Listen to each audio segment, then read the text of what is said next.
Thanks. Are you still investigating corrosion? This time around, are you looking into corrosion and maintenance? Possible problems related to those two factors? Well, I think as we stated in our statement, that one of the things that we're looking at is the possible formation. We've reached no conclusions of a pyrophoric material that can auto-ignite. One of those is iron sulfide, which is a product of corrosion in atmospheres where H2S may be present. And so that's something that we're looking at. We're going to be examining some of the material that we've gathered in the last few days, as well as historical records. And yes, we're going to be looking at those issues. Don Irwin, Siegel with Reuters. I just want to be clear, you're saying it's too soon in investigating this incident to see if there's any relationship between the causes of the 2005 explosion and this event. That's correct.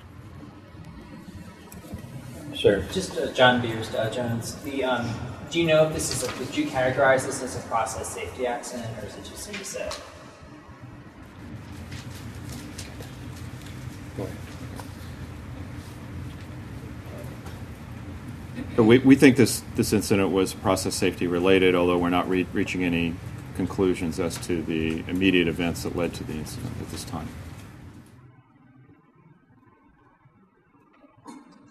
Yes, Art Smart, Houston Media Source. Were there any PSVs or rupture discs to protect the vessel from the pressure, and/or were there any pressure transmitters or historians that might have recorded the pressure in the event?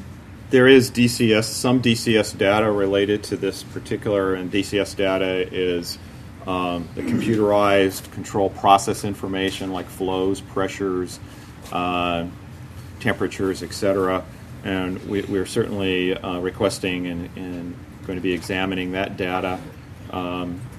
We are also looking at and going to be examining pressure relief devices. There were pressure relief devices that were connected to the filter housing, and as part of the things that we're going to be looking at, we will look at those devices, yes. Back here. Lisa Baldwin, KPRC Television. Could you give us some perspective as to the size of what we see in this photo?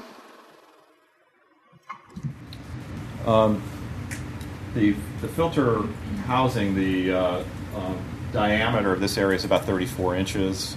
It's approximately 9 feet from the bottom of the housing to the level that you see here. This is on a decking that's elevated, and some of the activities occurred at the ground level where there were other valves connected to this vessel. And the item that hit Mr. Garcia, what is the size of it?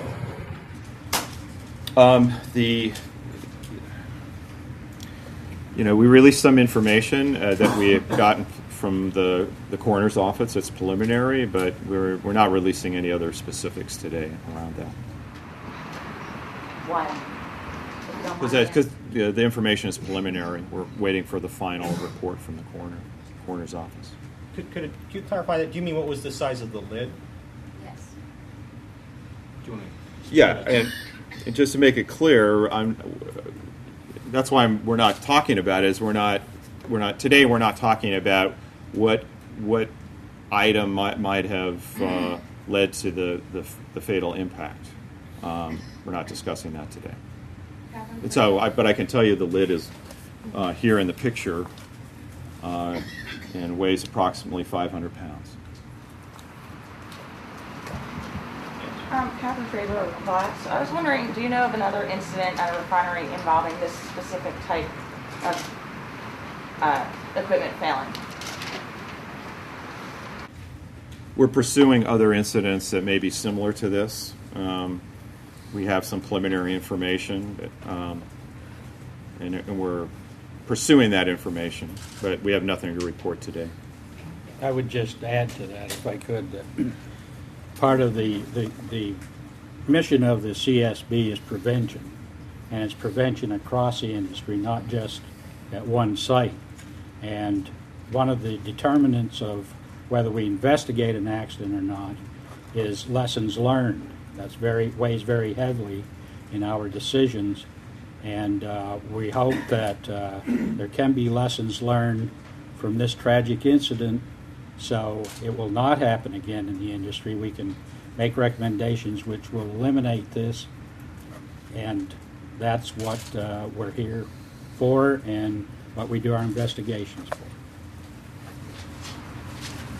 Yes, sir. What, do you know what the normal operating pressure of the vessel is? And Could you what- state your affiliation? I'm sorry, I'm Mark Collette with the Galveston County Daily News. Do you know what the normal operating pressure of the vessel is, and what minimum pressure would have been required to eject the lid?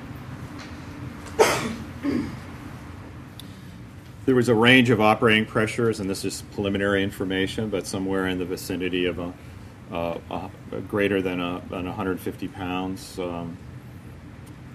In terms of the type of pressure that were required to eject the lid and cause it to catastrophically fail, that's something we're analyzing in terms of the degree of pressure.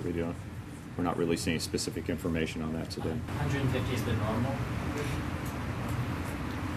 Of the filter vessel, the normal operating pressure when that section of the unit is running is greater than 150 pounds. In that range, it can be great. It can be more than that, but not significantly. Sheila McNulty with the Financial Times. Was there evidence of corrosion on the bolts?